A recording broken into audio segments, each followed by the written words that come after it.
Quadratic factorization.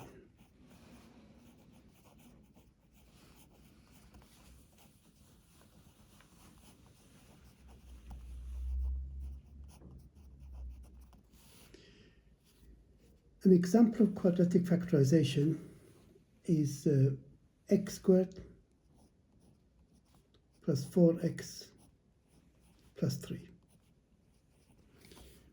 You see, normal factorization does not apply here because these three terms that don't have anything in common. They can't all offer you x. They can't all offer you a number, but still is factorizable. But not all quadratic expression can be factorized. Some can be factorized and some cannot. So in order to factorize, we need to look for two numbers. Two numbers add to give me plus 4 and times multiply to give me plus 3. So if I write here question mark plus question mark, these are the two numbers that I'm looking for. That's the add clue. The first number is add clue. Don't mix that up. And the times clue is plus 3. We always go to the times clue and think of two numbers times to give me 3, and at the same time add up to 4, both plus 3 and plus 4. But this is a very simple one because the only two numbers times to give me 3 is 1 and 3. Of course, they both can be minus, negative and negative 1 and negative 3, because negative times negative makes positive, 1 times 3 makes 3. But when you add negative 1 and negative 3, it gives you negative 4, not positive 4. By changing these to both pluses, now we have positive times positive is positive, 1 times 3 is 3. When you add plus 1 and plus 3 is plus 4. So what we do, we write two brackets, open and close, x in each, and these numbers will go in. And when you expand that, you get that answer back. But this is the correct factorization. If you want to check, we'll see. You don't need to check, but I'm trying to show you that the answer is, when expanded, give me the initial question. X times x, x squared, x times plus 3, plus 3x, plus 1 times x is plus 1x, and plus 1 times plus 3 is plus 3. And when you simplify, you have x squared, plus 3x, and plus 1x is plus 4x, plus 3. You see, this is exactly what I had here. So this factorization is correct. Let's do another one.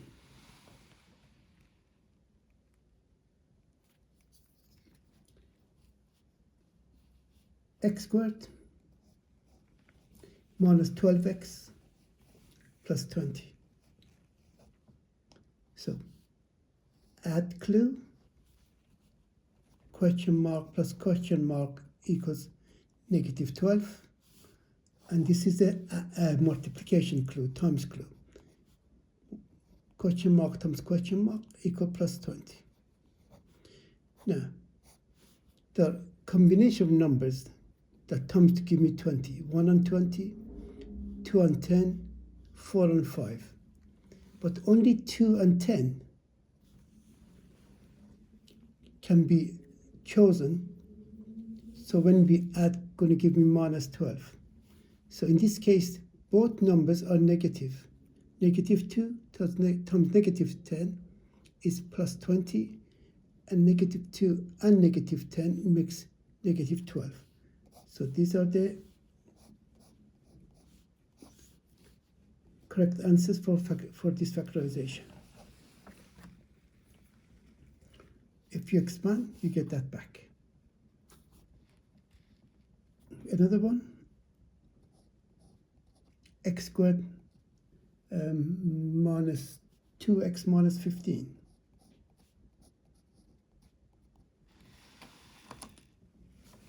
The clue, when we add is minus 2. So question mark plus question mark equals negative 2. Here we go. The number which is stuck to x. The coefficient of x is your add clue. And that constant on its own without x is your times clue. So same two numbers, when I times, it's going to give me minus 15. The two possible numbers are either 1 and 15 or 3 and 5. Of course, with 1 and 15, I could never produce 2 or minus 2 when I add. But with 3 and 5, I can. 3 and 5. Now, to get a negative 15, they can't both be negative, they can't both be positive, because negative times negative is positive, and positive times positive is positive. So one has to be negative, one has to be positive. But when I add them, the result is negative 2. So it should be positive 3 and negative 5. When you add them together, the answer is minus 2, and when you multiply, it's minus 15. So that would be the answer. X plus 3, x minus 5. Another one, x squared minus x minus 12. This question sometimes causes problem because in my experience, when students begin to factorize this particular question, when I ask them for the add clue, they say x or minus x. No, it's the number which is multiplied by x. So it's the invisible minus 1. The coefficient of x in this case is minus 1. And because of the convention, we don't write 1 of a letter. So it's minus 1 times to give me minus 12. So 1 and 12, let me write the combination. It could be 1 and 12, could be 2 and 6, could be 3 and 4. I can't add or subtract 1 and 12 to produce minus 1. So that's not the right pair. 2 and 6, I can't get minus 1 by adding and subtracting. But I can do with 3 and 4, because the gap is 1, and I want minus 1. So let's go back to now satisfied the times clue. They need to multiply to create a minus number. They can't both be minuses, they can't be both pluses. One has to be minus, one has to be plus. For them to add up to get minus 1 is plus 3 minus 4. Check, plus times minus is a minus. 3 times 4, 12. Plus 3, take away 4, is minus 1. So that's going to be the answer for this factorization. X in each bracket. And the two numbers, positive 3 and negative 4, is written there. Let's do another one of these. X squared minus x minus 72. Question mark plus question mark equals minus 1, negative 1, and times to give me negative 72. Okay, so two numbers times to give me 72. 1 and 72, 2 and 36, 4 and 24. There are many. But the one I'm looking for, two numbers with a gap of 1 must be 8 and 9. 8 times 9 is 72. One has to be plus, one has to be minus. To multiply to give me negative 72. So by putting plus here and minus here, that is satisfied. Plus times minus minus, 8 times 9, 72. And when I add plus 8 and minus 9, give me minus 1, which is exactly what I'm looking for. So the answer is x plus 8, x minus 9. More examples of simple quadratic factorization. X squared minus 5x minus 24. Add clue, negative 5. Times clue, minus or negative 24. Again, there are series of pairs of numbers that multiply to give me 24.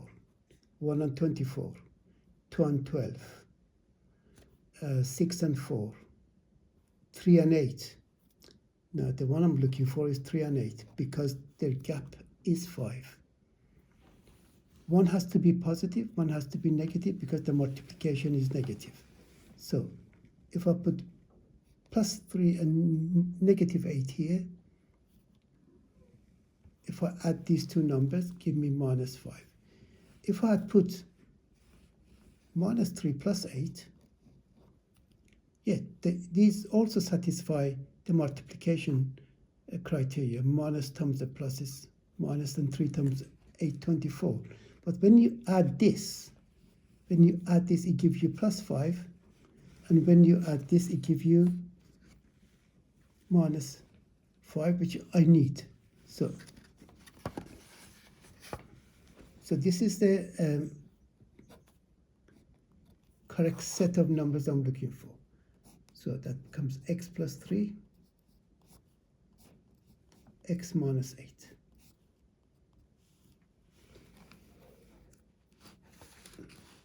Now, let's go and look at another quadratic factorization, simple type. But by simple type, I mean when there is no coefficient outside x squared, just 1. Sometimes you have a situation like this. It's incomplete. There is no x. But there are two ways of thinking about this. Creating that term x by saying this is positive or negative 0x.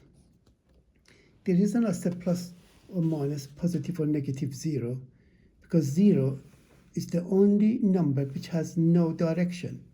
You can't have positive 0 or negative 0. 0 represents nothing, so it can't have a direction. So I created a 0x. Why? Because I want to have the add clue and multiplication clue. So question mark plus question mark equals 0 without the sign. You can put a sign if you want, makes no difference. And the times clue give me a negative 9. The only two numbers times to give me negative 9 and add up to 0 is positive 3 and negative 3. If you add, give you 0. When you times, it give you negative 9. So that's what happens. It factorizes to x plus 3, x minus 3. Or you can use the fact that if you have any two numbers, say any two square numbers, with a negative between them, there is an identity that does it for me. You square root and square root. A, B. Repeat. A, B, plus between one, negative between the other one. So this is one of the identities. It's called the difference between two squares factorization. As a matter of fact, any two numbers, any two terms with a negative between them can be factorized. For example, x minus y, you may say, well, this cannot be factorized. It can be, based on what I've just said. As long as you got two terms and a minus between them. Has to be a minus between them. In order to factorize, you take square root. You take square root. Repeat. A positive between a negative between. So going back to original question, x squared minus 9, and use this method. Open bracket, close bracket, open bracket, close bracket, take square root, repeat, plus or minus between. If it's plus, then minus here. If it's minus, then plus here. So we get the same answer as we did there. It's best to do it this way, this method here. Let's do another one. X squared minus 100. It's a difference of two numbers. Square root, take square root, positive, negative. 4x squared minus 25.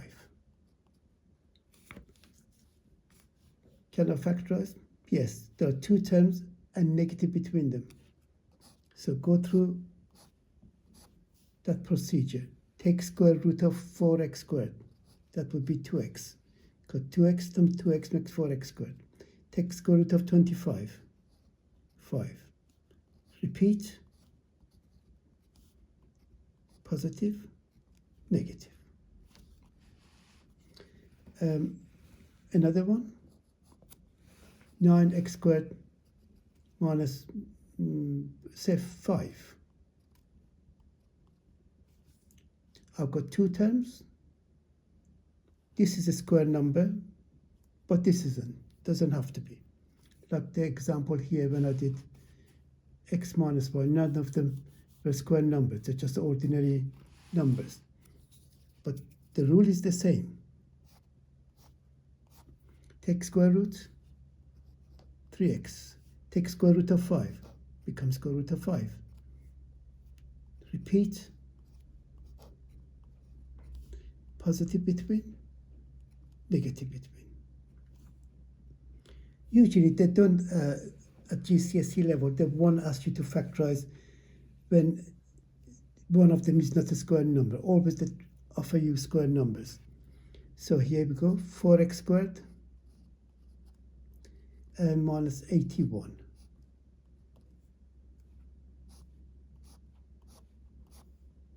We know it's going to factorize into two brackets. The reason is I've got a term minus another term. Square root of 4x squared is 2x. Square root of 81 is 9. 2x, 9, positive, negative. Let's check this one. See why the answer is that. Let's try. 2x plus 9, 2x plus 9 and 2x minus 9. Let's multiply out.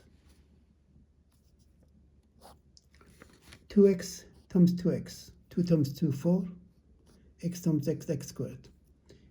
2x times minus 9. Minus 18x. Plus 9 times 2x. Plus 18x. Plus times minus. Minus 9 times 9, 81. Let's simplify. You have a 4x squared. Minus 18x plus 18x, no x, cancel. And we are left with minus 81. And that's exactly what I had here to factorize. So by expanding the brackets, I realized my factorization is correct because I produced the original question. Now, this is the end of our lesson on the factorization of simple quadratics. And as I mentioned, simple quadratics are quadratics where the coefficient of x squared is 1, 1, 1, 1, 1. When we have a coefficient for x squared, that becomes another quadratic, but it's called the harder type. That's the lesson I'm going to do in the next video. It's longer than this, and there are a couple of methods which I'm going to go through both of them. I hope you've understood and enjoyed how to factorize simple quadratics in this lesson. My aim is always to make math as enjoyable as possible for you. See you next lesson. Bye now.